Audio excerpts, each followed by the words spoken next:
Search for answers is far from over. We turn now to Gino Vici, who joins us live from Millard and Sherman in Southfield, where police say her body was found. Yes, the body of 17-year-old London Thomas, after a several-week search, was discovered here in the driveway of this home inside of an SUV. Right now, police have 2 people in custody. No charges have been filed. The family's still searching for answers. I never thought that I would ever be burying my child. I never thought that. I thought my kids would be burying me. Jasmine Bennett and Darnell Johnson got the news on Saturday they feared the most. After weeks of searching for 17-year-old London Thomas, police knocked on their door. When they told us they found her body, I couldn't breathe. I'm like, this can't be real. Like no, my she's coming home. She's alive. Like, this is not real. According to neighbors living here on Millard near Berg Road in Southfield, police discovered the body of London Thomas inside an SUV parked in the driveway to this home.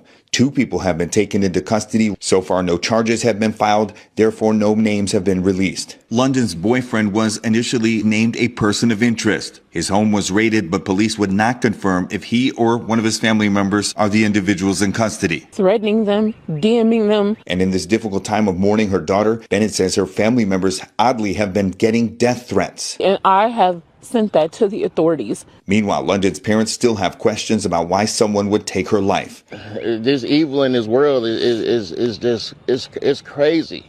To take a 17-year-old's life, they ain't even begun her life, ain't even had a chance to live her life. In Southfield, Gino Vici, CBS News, Detroit. Developing right now out of Metro Detroit, Michigan. A case that has haunted the community for nearly a year is finally moving toward what could be a defining moment in 2026. The preliminary examinations have concluded. The evidence has been presented.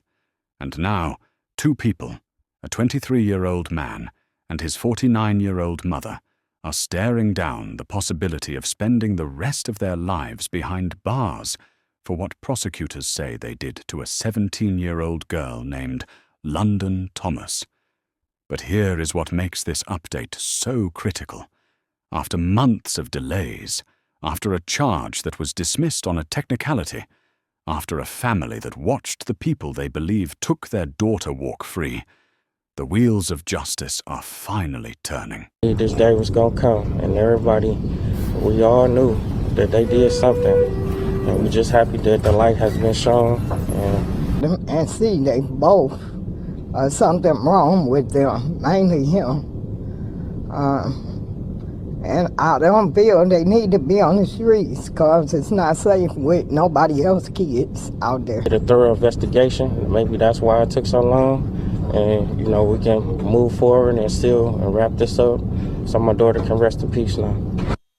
The question everyone in Metro Detroit is asking right now is simple but weighted with so much pain. Will London Thomas finally get the justice she deserves in 2026? Before we dive into the latest developments, I need you to understand who London Thomas was. Not just another name in a headline, not just another statistic, but a real person with dreams, with family, with a future that was violently stolen from her on a quiet street in Inkster, Michigan. London Thomas was 17 years old. She stood 5 feet 6 inches tall, weighed about 115 pounds, and had striking red hair that she often wore in a ponytail. Her eyes were brown. London was a senior in high school. She had her prom dress picked out. She was counting down the days until graduation. Her friends described her as smart, hard-working, and full of life. She was known for her big personality and her passion for all things hair. One friend said she always had a job, always put in the effort, always cared about doing things right. But the people who knew London best were her family. Her father, Cedric Salisbury, talked to her every single day. He once told reporters they were like this, holding up 2 fingers pressed together. She called him for everything. Big decisions, small problems, random thoughts. London didn't go a day without calling her dad. Her grandmother, Justina Martin, had a special bond with her too. Just days before London disappeared, she called her grandmother, asking for pizza money. Justina gave her $20. London called back and said, "Thank you, I love you, Grandma." That was the last time they spoke. What Justina remembers most is how London would call just to say, "I love you." Not because she needed anything. Just because she wanted her grandmother to know. Her stepfather, Darnell Johnson, loved her like his own. Her mother, Tiara Bennett, raised her with everything she had. She carried London for 10 full months, and in a detail that shatters your heart, Tiara would later bury London on the same day she gave birth to another child. She described the entire experience as a waking nightmare. London Thomas was not just a victim. She was a daughter, a granddaughter, a friend, a young woman with her whole life ahead of her. And on April 5th, 2025, all of that was taken away. It was 4 a.m. London had been at her older sister's house getting her hair done. She needed a ride, and her sister agreed to drive her. They pulled up to the 27260 block of Carlisle Street in Inkster, Michigan. London was wearing pink Croc shoes, black leggings, and a dark-colored hoodie. She probably thought she would be home in a few hours. The house belonged to Jalen Tyler Pendergrass. He was 23 years old. London's family says he was her boyfriend, though prosecutors would later reveal that the relationship had actually ended by the time she arrived. A 6-year age gap. He was a grown man. She was still in high school. He could legally drink. She could not even vote yet. London's family did not approve of the relationship. According to them, she was not supposed to be dating Jalen at all. But like many teenagers, London did it anyway. Her sister dropped her off and drove away. That was the last time anyone saw London Thomas alive. Hours passed. Then a full day. London didn't come home. She didn't call. She didn't text. Nothing. For a girl who called her father every single day, this was terrifying. Her sister knew something was wrong immediately. On April 5th, the same day she dropped London off, she reported her missing to the Inkster Police Department. The next day, April 6th, London's mother filed another missing person report with Detroit police. Then investigators discovered something strange. London's phone was pinging, but not at Jalen's house. It was pinging at Cooper Elementary School in Westland, Michigan, a completely different location. Why was her phone there? Did someone take it there to throw off investigators? The family tracked the phone's location themselves. They went to the area, they searched. They could not find the phone physically, but they knew it had been there. This was the moment they realized London was not just missing. She was in danger. Cedric Salisbury was not going to sit around and wait. His daughter was missing, and he was going to find her. He said he had been out days looking by himself at first. No help, no nothing. But soon he would not be alone. The family organized search parties. They printed flyers with London's picture. They posted on social media, and the community responded. Friends showed up. Family members showed up, and then strangers started showing up. People who had never met London. People who just saw the posts on Facebook and wanted to help.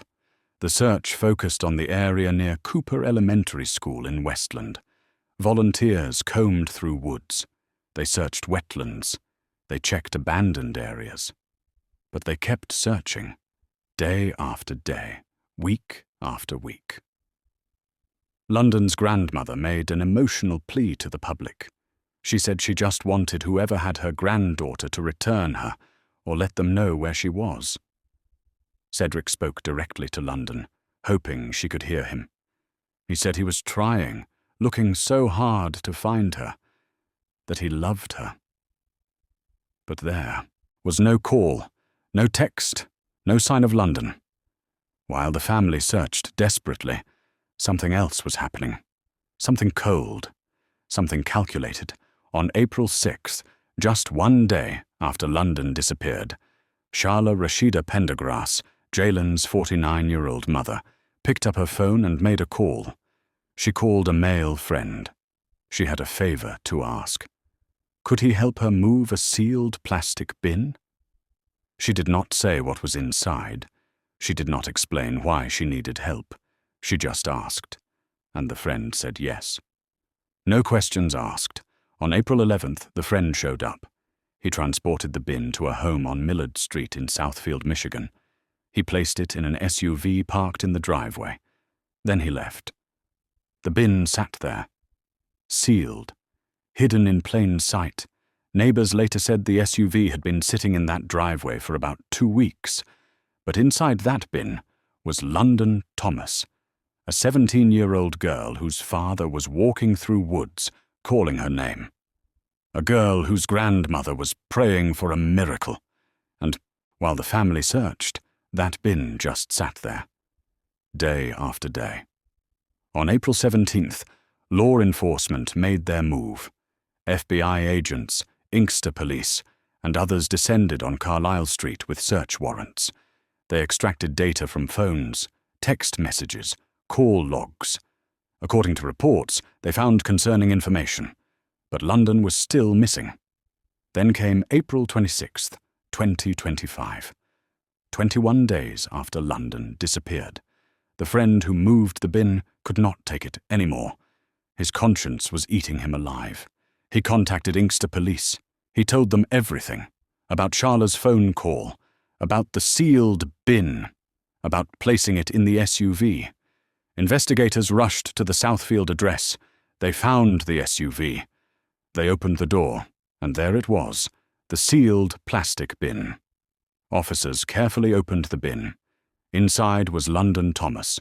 The medical examiner determined the cause of death was asphyxia. Someone or something stopped London from breathing. The manner of death was ruled a homicide. When the family got the news, their worst nightmare became reality. London was not coming home. Justina Martin was shattered.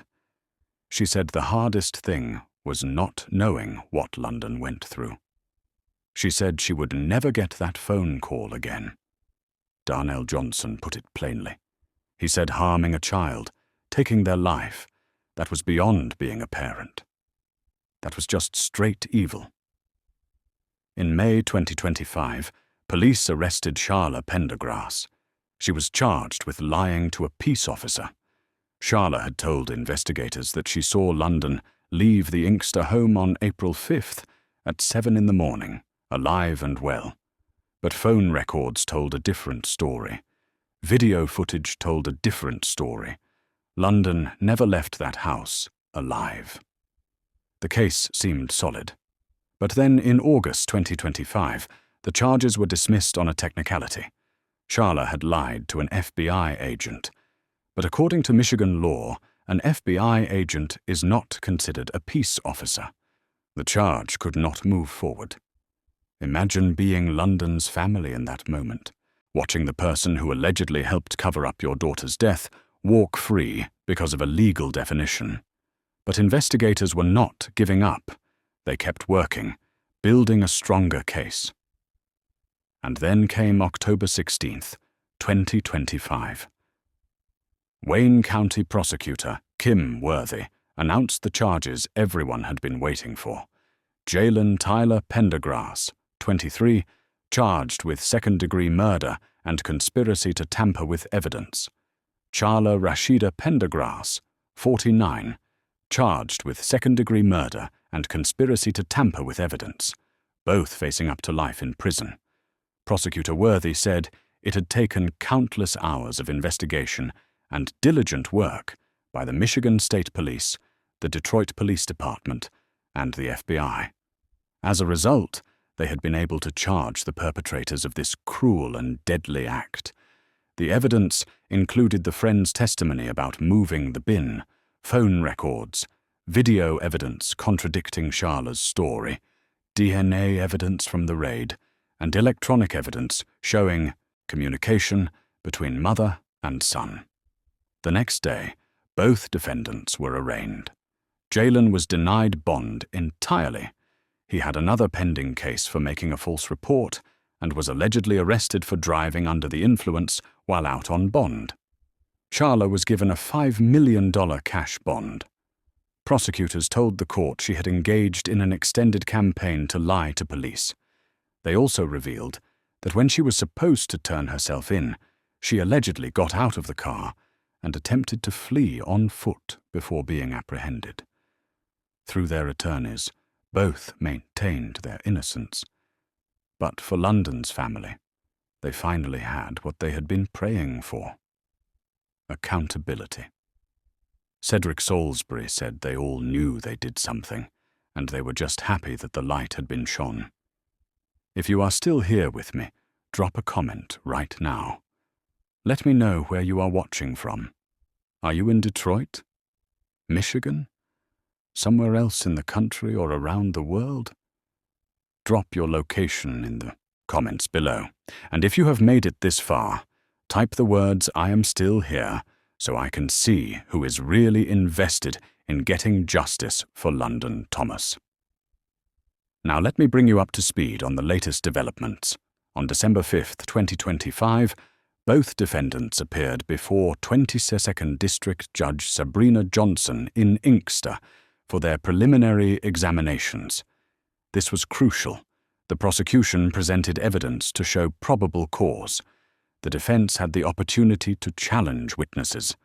This case has been identified as one of Metro Detroit's biggest cases to watch in 2026. Second-degree murder carries up to life in prison. Conspiracy to tamper with evidence is a 10-year felony. Why does this matter so much? Because for months, London's family watched the system seem to fail them. They watched Charla walk free on a technicality. They watched the people they believed took their daughter continue living their lives. The October arrests changed everything, and now, with preliminary examinations completed, they are closer to trial than ever. But there are still unanswered questions. What exactly happened inside that house on April 5th? Prosecutors say the relationship had ended. So why was London there at 4 in the morning?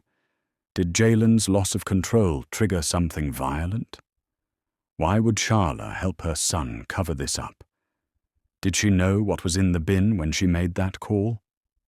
She made a choice. She chose loyalty over justice. London's family believes she was groomed.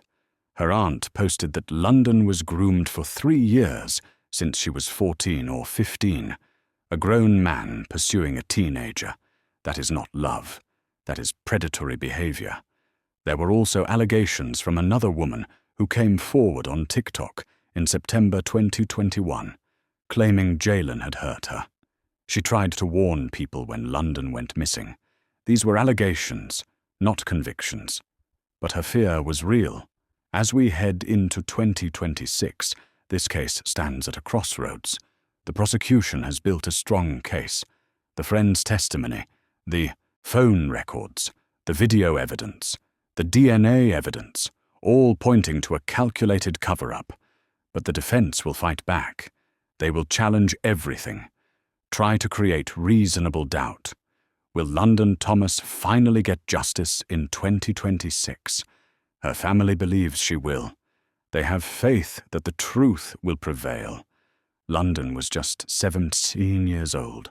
She was supposed to graduate, supposed to go to prom, supposed to grow up and fall in love with someone who truly loved her, supposed to have children someday, supposed to grow old. All of that was stolen on April 5th, 2025. But London's story does not end with her death. Her family fought for her from the beginning. They searched. They organized volunteers. They refused to give up. And now charges have been filed.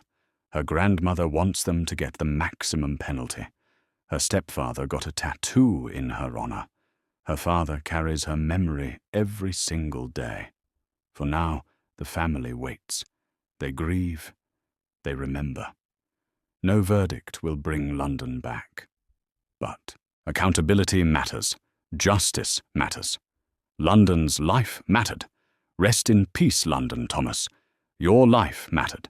Your story matters. And we will not forget you. This story is not over yet.